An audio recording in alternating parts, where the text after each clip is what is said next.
Mais il y a aussi, par exemple, Manon et Julien Tanti, parce que...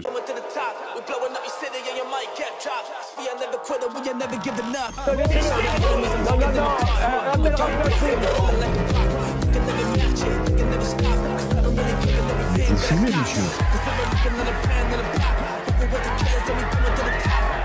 Le football, il a changé. Oui, peut-être.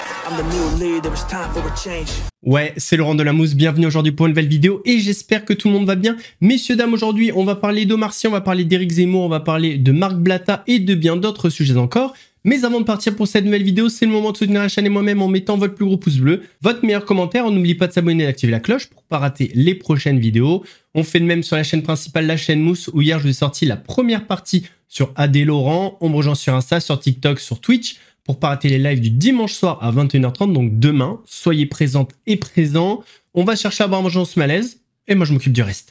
On va commencer par parler de Norman. Sur TikTok notamment, il tente de faire un retour. Il fait de nouvelles vidéos, comme par exemple celle-ci. J'ai regardé une série qui est sortie il y a longtemps, c'est Vikings. Gros kiff. En fait, je crois que je me suis vachement identifié aux Vikings. Déjà peut-être par rapport à la signification de mon prénom. Norman est un prénom viking. Sa racine vient de l'anglais Nordman ou Northman, ce qui signifie l'homme du Nord. Alors déjà, gros mensonge, Norman, ça veut dire celui qui aime parler de sexe avec des mineurs. Ça veut pas du tout dire homme du Nord. Je sais pas si vous avez vu cette histoire dans le Gard, l'histoire d'un boulanger héroïque, je vous laisse regarder, c'est incroyable. Alors le boulanger, c'est où le boulanger là? On vient là, viens. Ouais. Qu'est-ce qu'il y a? On va pas. Voici le héros du jour nommé Cyril et son témoignage sur l'incident. Une altercation entre deux jeunes filles et l'individu à 5h30 le matin. Donc on était en train de mettre en place au magasin, on a entendu des bruits. Je suis sorti voir et donc je me suis interposé pour protéger les deux jeunes filles. Chose qui a fortement déplu à l'individu. J'ai eu le droit à tous les petits noms d'oiseaux et menaces possibles. Vers 6h15, comme on le voit sur la vidéo, il est revenu armé d'une vanne de long rifle. Avec la vidéosurveillance, je dirais par chance, quand il est rentré dans le magasin, moi je l'ai vu à l'écran. Je suis tout de suite allé à sa rencontre pour l'intercepter dans le couloir. Il m'a pas vu arriver, ça a été en ma faveur. Et je l'ai sorti de manière à protéger mon employé et puis de réussir à le désarmer au mieux que je pouvais.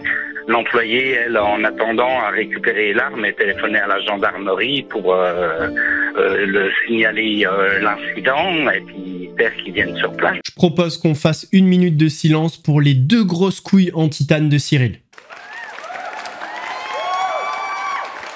Bon, on va s'arrêter là parce qu'après on va dire que j'abuse avec le watch time, mais vous avez capté le message. Dans cette vidéo, on va parler de plusieurs sujets en rapport avec les influenceurs. Voici un premier. Il va y avoir une commission d'enquête TikTok pour auditionner les influenceurs, pour comprendre le contenu qu'ils proposent et en tirer des leçons, voire des actions. Cette commission d'enquête, elle vise en effet à faire la lumière un peu sur ouvrir la boîte noire de TikTok. Et quand on se dit ça, on a deux enjeux. On a de comprendre comment fonctionne l'algorithme, comprendre comment on est exposé à un certain type de contenu, mais il faut aussi s'intéresser aux producteurs de contenu eux-mêmes, et notamment à certains producteurs de contenu qu'on peut qualifier de problématiques.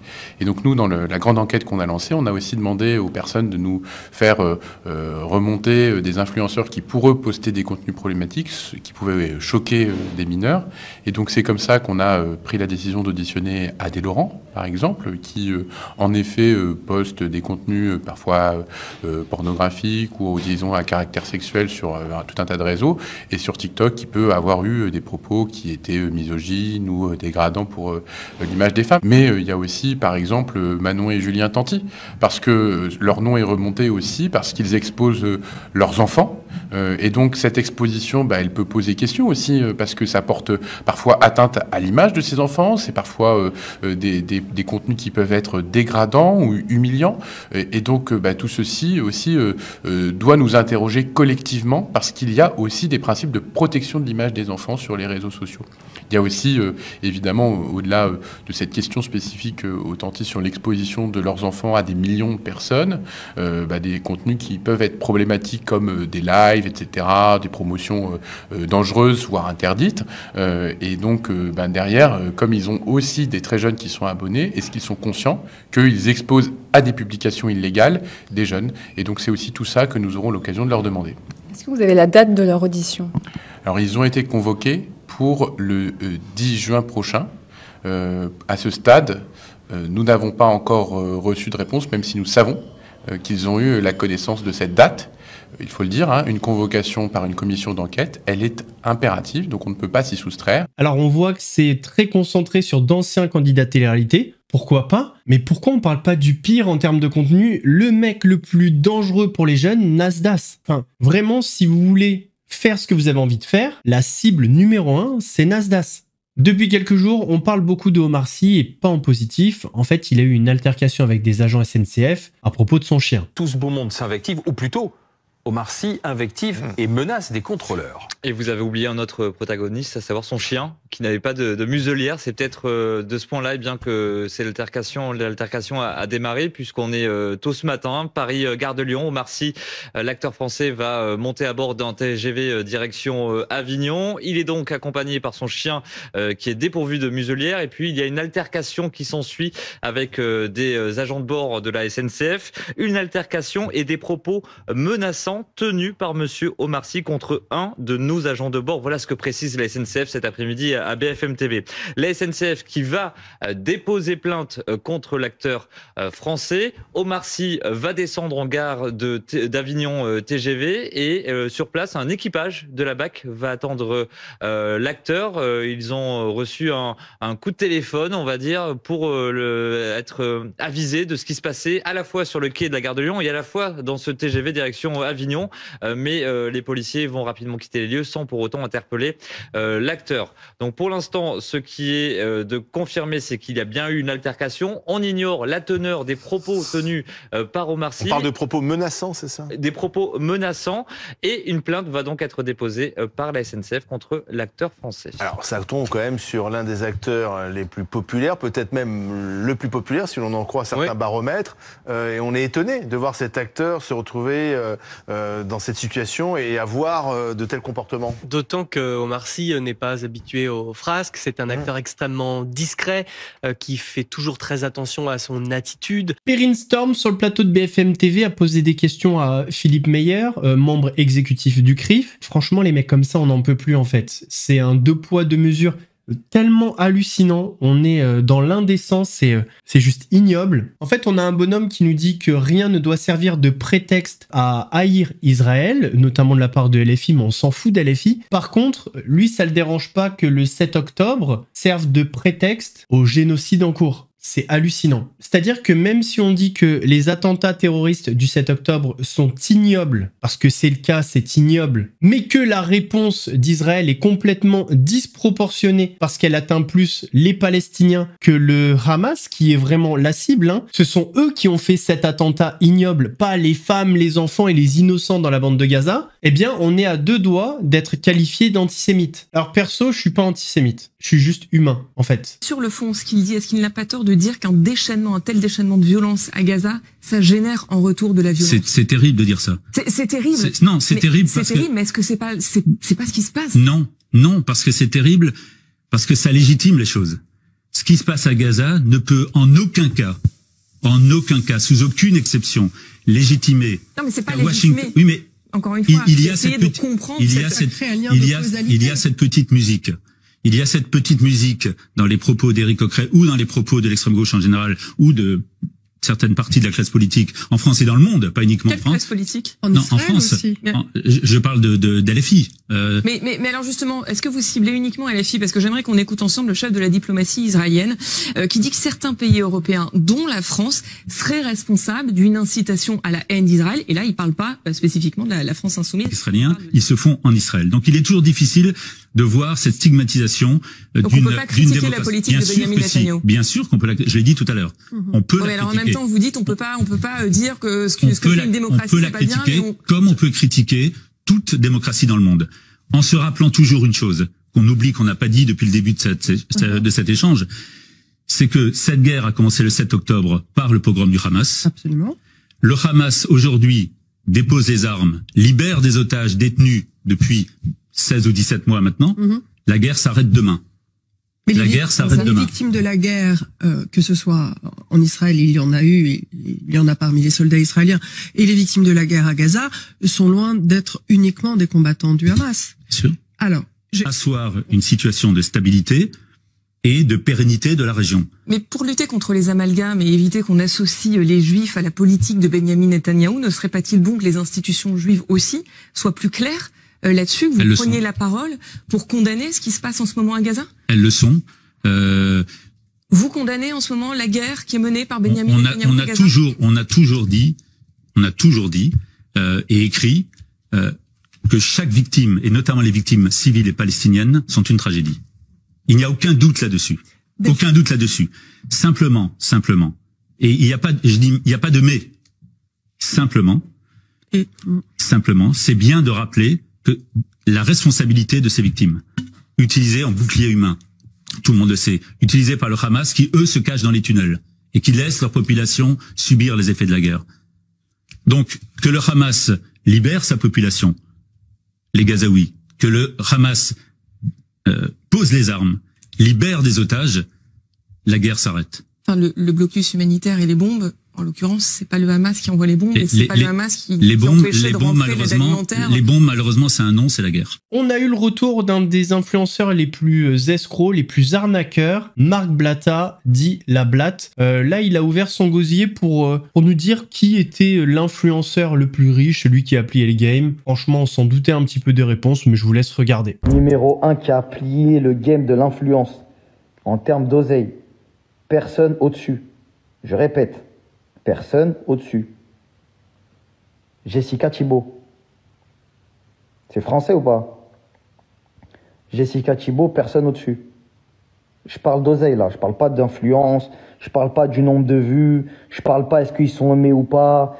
Et on s'en bat la race de ça. Je vous parle d'oseille et je suis sûr. Me demandez même pas est-ce que je suis sûr. Voilà, me demandez même pas ça. Voilà, c'est bon? Donc ça c'est numéro 1. Numéro 2. Jazz et Laurent. Jazz et Laurent, numéro 2. Ah bah c'est sûr que les arnaques, ça rapporte des millions. Alors, je parle pas de Jessica et Thibault, mais de Jazz et Laurent. Enfin, plutôt de Laurent d'ailleurs.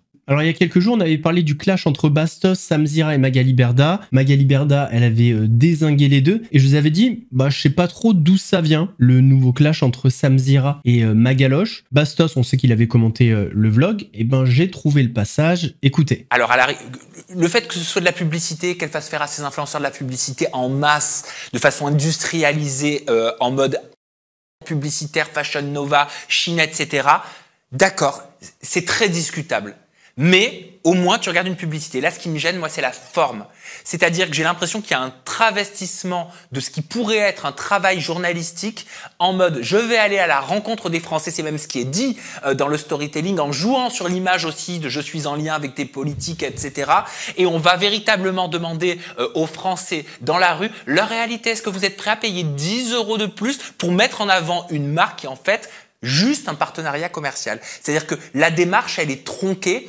Et il y a volonté de tromper sur ce qu'on voit, j'ai envie de dire, une fois de plus. C'est à l'image de la personne, en fait. Pardon, avec tout le respect que je lui dois, mais merci pour tout ce que tu as dit. Moi, ouais, merci pour tout ça, parce que c'est pas possible, on peut pas. Moi, je me refuse totalement à ce genre de marque. Je comprends même pas comment, aujourd'hui, en sachant comment c'est fabriqué, on peut participer à cette horreur, en fait. Tout simplement parce que la marque propose de l'argent à Magali, Magali ne sait pas refuser de l'argent, et voilà, tout le monde est content. On va parler maintenant de Mustapha El Atrassi, l'humoriste qui a fait une vanne dans son spectacle. Apparemment, c'est pas une vanne récente, le sketch existe depuis un moment. Là, il a fait cette vanne, sauf qu'il y a une personne du public qui a très mal pris tout ça. Nos frères algériens, on vous aime, merci de remplir mes salles, on est ensemble ici, on est unis, et je vous le dis pour la dernière fois, tout le temps qu'on perd à s'insulter entre Marocains et Algériens, c'est du temps perdu à insulter les Gouères. Libérez du temps pour les Gouères, libérez du temps pour les Gouères, libérez du temps pour les Gouères. Votre amour, j'essaie de vous le rendre, hein, tu vois, aux Tunisiens, parce que c'est vrai qu'il fallait que je fasse quelque chose de mon côté. Toi, c'est très risqué ce que tu fais. Vous allez où? Ça y est? Mais pourquoi? En vrai? T'es tunisien? Bah t'es qui alors? Et alors? Hein? C'est fou ça! Non mais c'est vrai! C'est une dinguerie ce qu'on vient de vivre! J'ai fâché les Gouers. On n'est pas mieux là?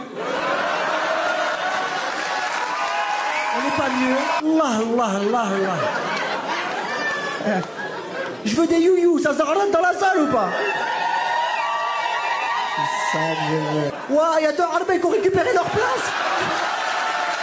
Donc sur Twitter, il a été accusé de racisme, et en parlant de racisme, on va parler d'une personne qui a été condamnée pour ça. Parlons d'Éric Zemmour. Alors pour Éric Zemmour, l'islam et l'islamisme, c'est la même chose. Je me dis que l'islam, c'est pas l'islamisme. Et ça, on fait tout le temps la différence. L'islam n'est pas l'islam, c'est important. Oui, mais c'est important. C'est exactement la même chose. Et pourquoi? L'islamisme, c'est l'islam en action. C'est tout. D'ailleurs, Tarek Obrou ne dit pas autre chose. Donc c'est pas la même chose. Si, c'est exactement la même chose. Il y a l'islam, il y a les textes. Mais je vais vous poser une question que je voulais poser à Marine Le Pen.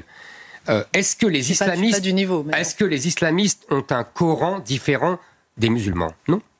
C'est le même Coran. Donc il y a les mêmes textes. Moi je les connais, je les ai lus. Puisque elle affirme qu'elle ne les a pas lus.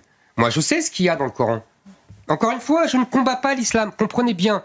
Ce que je dis, c'est que l'islam est une religion qui ne connaît pas la différence entre le temporel et le spirituel, entre la vie privée et la politique, et donc qui est incompatible avec la France. Donc je dis aux musulmans, vous devez ici vous adapter et adapter votre religion à la tradition française, à la chrétienne et laïque. C'est tout ce que je dis. Et beaucoup le font. Beaucoup le font. Eh ben, c'est formidable. Donc ça veut dire que tout l'islam n'est pas l'islam. L'islam si, mais s'il y a des musulmans qui respectent ce que je viens de dire, je les approuve et je les félicite. D'accord. Voilà, je peux pas dire mieux. Oui, c'est ça. Et je les considère comme mes compatriotes. Je l'avais déjà dit d'ailleurs pendant la campagne présidentielle. Et ce qui est trop drôle, c'est que dans le même temps, il va vous dire ça. Je suis le seul à respecter les musulmans. Moi, je ne leur dis pas... Certains diraient que ça serait ironique. Non, moi je vais vous dire, Christine, je le pense sincèrement. Et je vais vous dire pourquoi. Dites-moi. On leur dit, l'islam n'est pas l'islamisme. Et quand ils veulent appliquer l'islam, c'est-à-dire la religion de leur père, comme ils l'ont appliqué pendant des siècles chez eux, on leur dit, ah non, tu peux pas faire ça, c'est l'islamisme. On se fout d'eux. Moi, je leur dis, je suis honnête avec eux. Moi, je leur dis, ta conception de la religion n'est pas compatible avec la France. Il faut la changer. C'est ce qu'ont fait les Juifs il y a 2 siècles. C'est ce que Napoléon a dit aux Juifs il y a 2 siècles. Il leur a dit, votre conception de la religion que vous faites depuis 2000 ans, 4000 ans, n'est pas adaptée à la France. Vous devez donc changer. C'est tout ce que je dis. C'est ce qu'a dit la République aux catholiques, aux juifs, aux protestants. C'est tout. Il n'y a pas plus respectueux que moi, je pense, sincèrement, des musulmans, parce que je ne les floue pas, je ne les trompe pas. Alors il n'y a pas si longtemps que ça, j'avais fait un petit sujet pour vous dire que voilà, il est possible qu'un jour, une proposition de loi arrive pour supprimer l'argent liquide. Et il y avait 4-5 personnes qui m'avaient dit « Ouais, tu relais des fake news, nani nana, c'est scandaleux. » Écoutez, Gérald Darmanin. C'est une mesure qui risque de faire parler. Pour lutter contre les différents trafics, le ministre de la Justice souhaiterait supprimer l'argent liquide.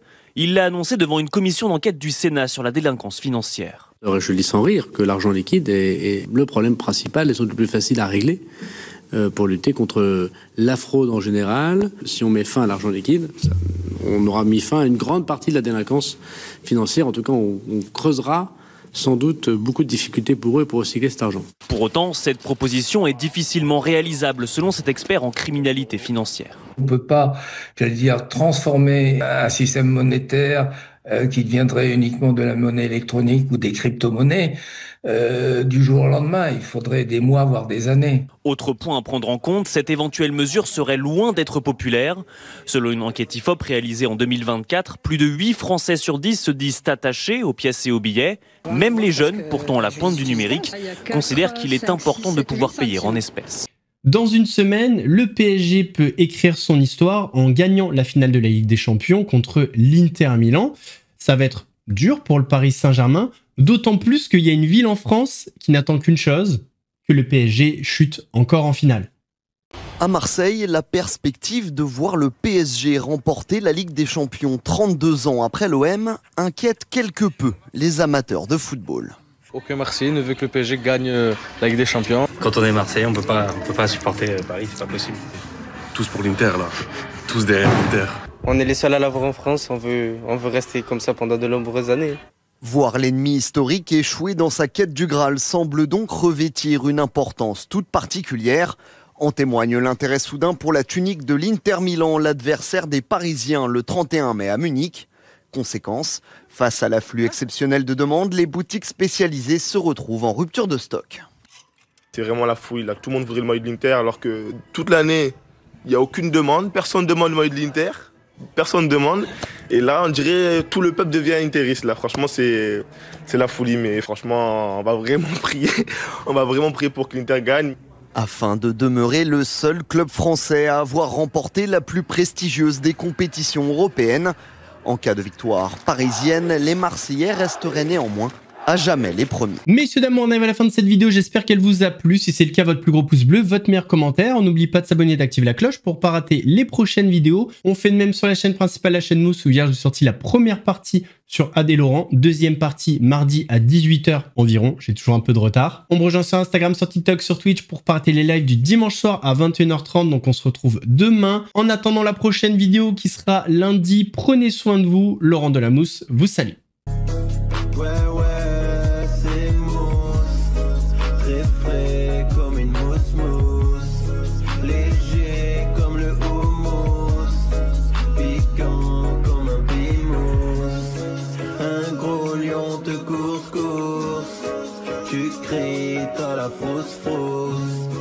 J'arrive à la rescousse.